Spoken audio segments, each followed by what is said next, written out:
Первое, с чем мы столкнулись при подготовке к поездке, проблема заключается в том, что, оказывается, для того, чтобы приобрести билеты, надо заранее ко всему готовиться и смотреть, и делать, и настраивать и сайты и тому подобное. Что конкретно? Ну, допустим, начнем с того, что, по-моему, когда с февраля начали мониторить.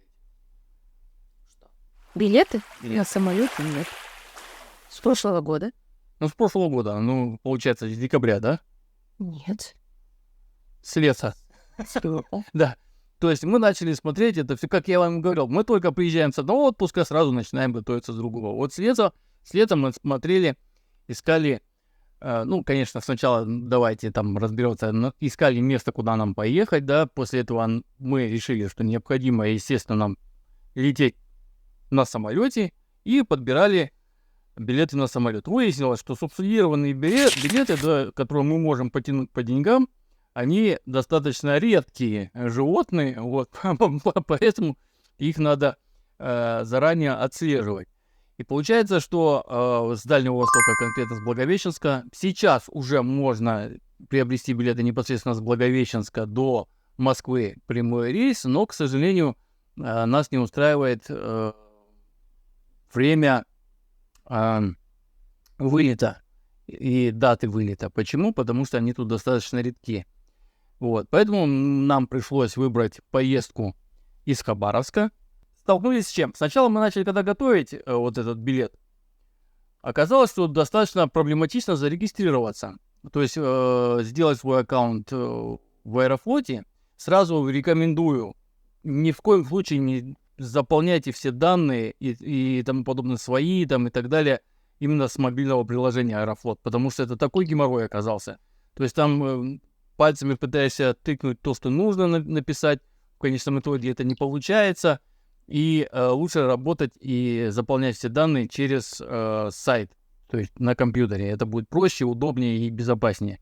20 раз не придется переделать, потому что когда мы сначала, я как пример приведу, просто на одном примере, ввожу там фамилия, имя, отчество, вроде как бы все как и должно быть, а по итогу, когда мы открываем это на компьютере, оказывается, что отчество на имени написано, имя написано на отчестве, фамилия бывает, может быть, перепутывается, и это, в конечном итоге получается, что оформленные данные неверно. Для того, чтобы подтвердили документы, то есть там есть два варианта подтверждения документов, то есть легальности наших персон, да, это отправка документов, допустим, паспорта, там, СНИЛС, по-моему, был, да? И свидетельство о рождении детей и так далее, да?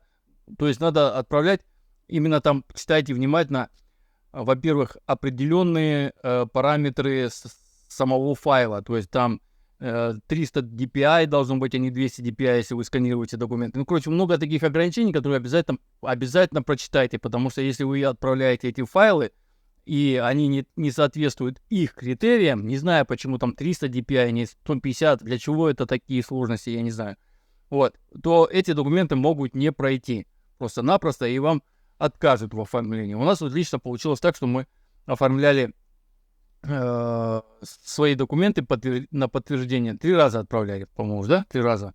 Первый раз 2, второй раз 3. В смысле? Ну, первый раз, когда мы покупали до Москвы, а от Москвы уже 3. Ну, 3, да. Ну, в конечном итоге, да. То есть, получается, 3 раза. То есть, отправляем, вроде бы все хорошо. Причем подтверждение сколько идет? 5 дней, по-моему, да? До 5. До 5 дней. 6 дней. Да, и у нас как бы нервоз в том плане, что билеты, чтобы не кончились, да, стараемся побыстрее приобрести, вроде как бы деньги есть, все есть, и мы не можем купить, потому что у нас не проходят документы. Отправляем, ошибка в документах там, нужно исправить. И самое интересное, зараза, они не пишут, у нас документов 4 комплекта документов, да, 2 взрослых, 2 детей. И письмо приходит, ошибка документа. Но вот опять же начинаем задавать вопрос, а почему не сделать проще? В каком конкретно документе? Я понимаю, что там, скорее всего, либо автомат обрабатывает, или еще что-то, не знаю. Но в конечном итоге, когда один раз мы позвонили, уже там 3-й раз, по-моему, оформляли, позвонили на службу поддержки, нам сказали, в каком документе ошибка. Ну а почему же нельзя сделать тогда сразу рассылку, допустим, на электронную почту, в каком документе вам нужно... Потому что начинаешь переделать документы, а приходится переделать документы абсолютно все, потому что не знаешь, в каком ошибка. Ну вот это как бы момент непонятен. Вроде солидная фирма Аэрофлота, а тем не менее вот такая вот, ну, неудобно, просто неудобно. Вот, в конечном итоге мы оформляем эти документы, не получается, еще раз не получилось, и мы поехали 8 января, по-моему, поехали подтверждать свои личности. Думаем так, ну, наверное, не получится опять в очередной раз, опять будет какая-то ошибка, и мы узнали, что можно подтвердить через офис Аэрофлота. Как ни странно, позвонили в Аэрофлот на горячую линию, нам сказали, что... сначала мы посмотрели в Яндексе, где находятся кассы, где можно подтвердить. Типа в городе. Да, старые данные не совпадают вообще в Благовещенске, хотя там было указано такой-то адрес, такой-то номер телефона, звоним, берет трубку, вообще непонятная какая-то организация. Ладно, поняли, что это, скорее всего, старые данные на Яндексе не соответствуют действительности. Ладно, звоним в службу поддержки опять Аэрофлота. Нам говорят, съездите, у вас единственное, где вы можете подтвердить, в Благовещенске, потому что офисов нету. Самолеты летают вовсю, а офисов продаж нету. Тоже как бы немножко непонятен вопрос. Я надеюсь, что скоро изменится, потому что в Благовещенске сделали хорошую там взлетно-посадочную полосу для больших самолетов. Может быть, что-то сюда и придет когда-то Аэрофлот. Но на этот момент пока такая ситуация, что сказали, езжайте на прям аэропорт, в аэропорту там есть касса, и там вам все подтвердят. Ну, думаем, ладно, давайте так, собрали кучу всех билеты, все собрали до кучи и поехали. Ну что ж, 8 января, приехали мы приобретать билеты уже на лето, прибыли в аэропорт города Благовещенска.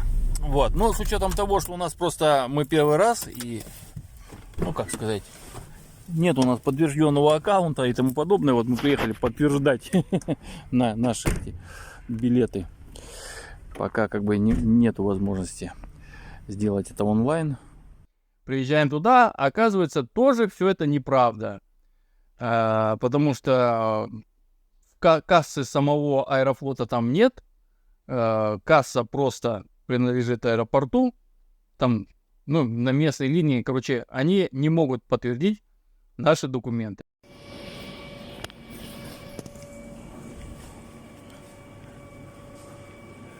Все еще такое новогоднее.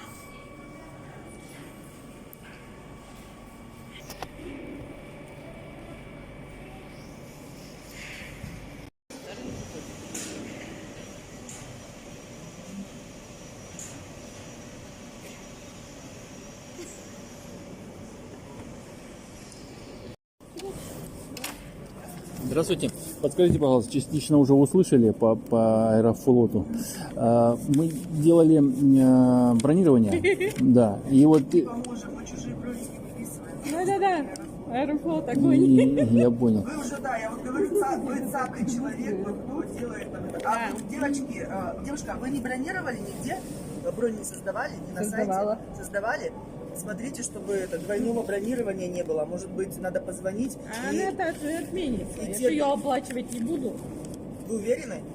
Конечно, я же не знаю, сколько я денег трачу. Нет, потому что это бывает двойное бронирование, могут все снять, все брони, все, что есть.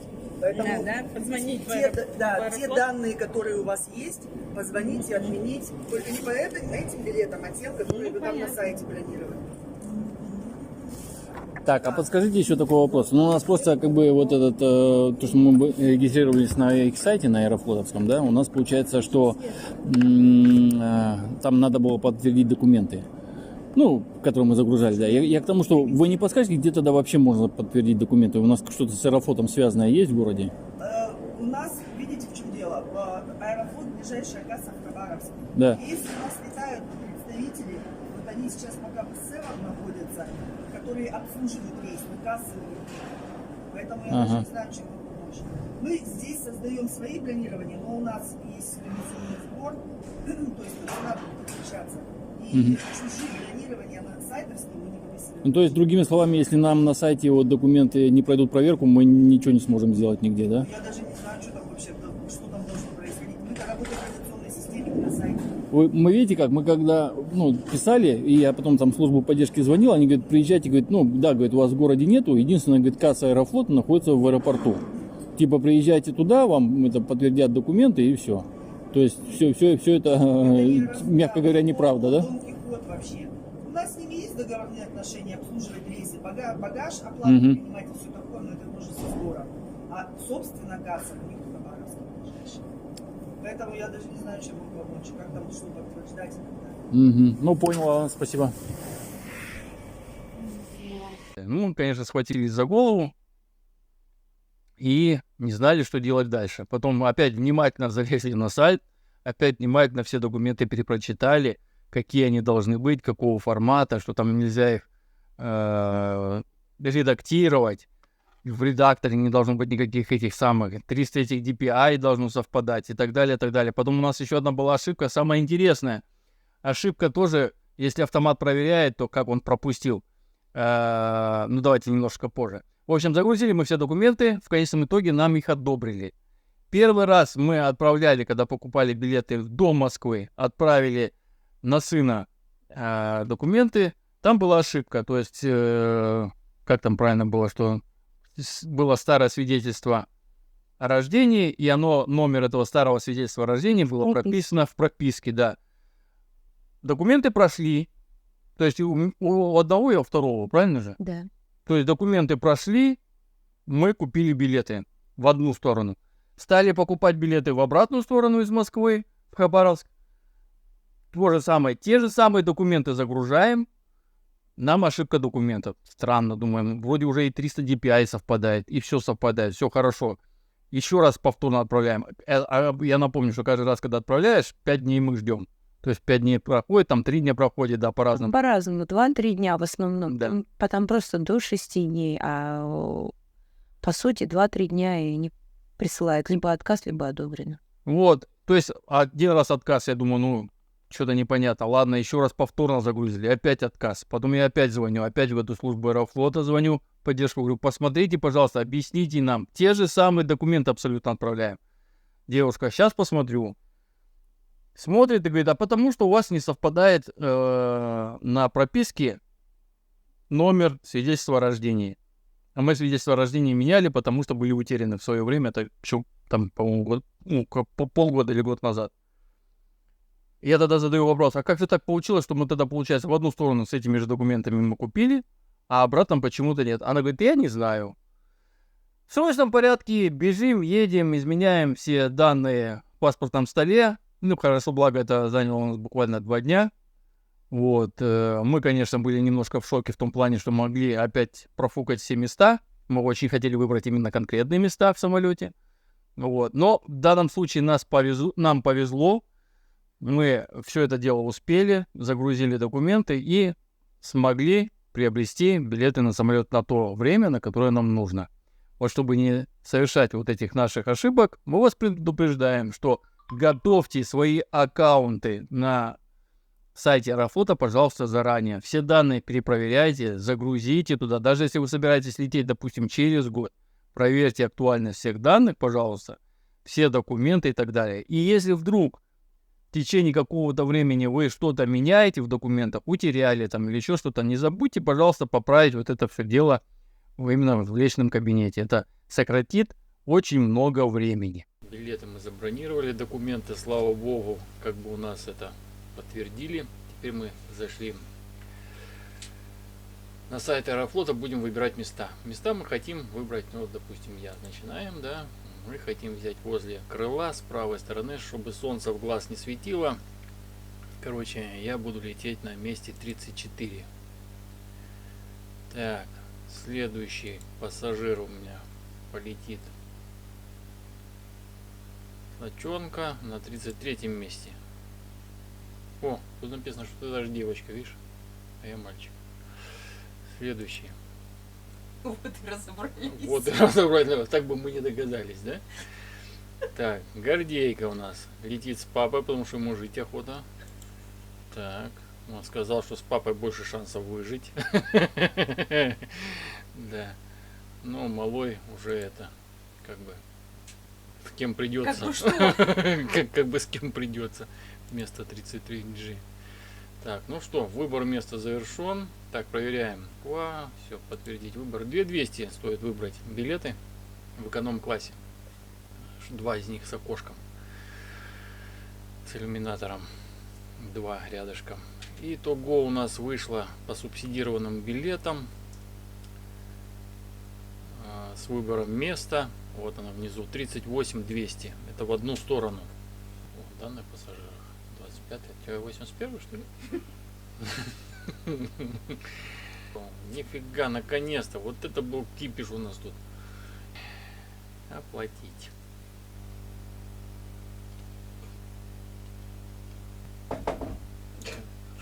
Что не летим?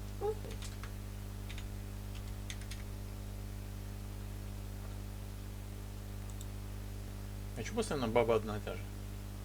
На фотокарточке. Что у них больше стюардесс нет? Разошелся по бабам. Ну все, нас поздравляют. Наши билеты в город Москва оплачены. Да-да-да-дам, да-да-там. Скачать.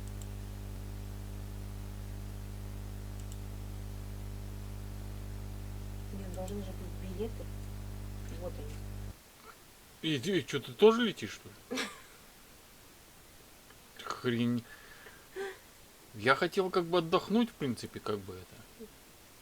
Ты должна была бы лететь в сторону с детьми куда-то. Отдохнуть он хотел.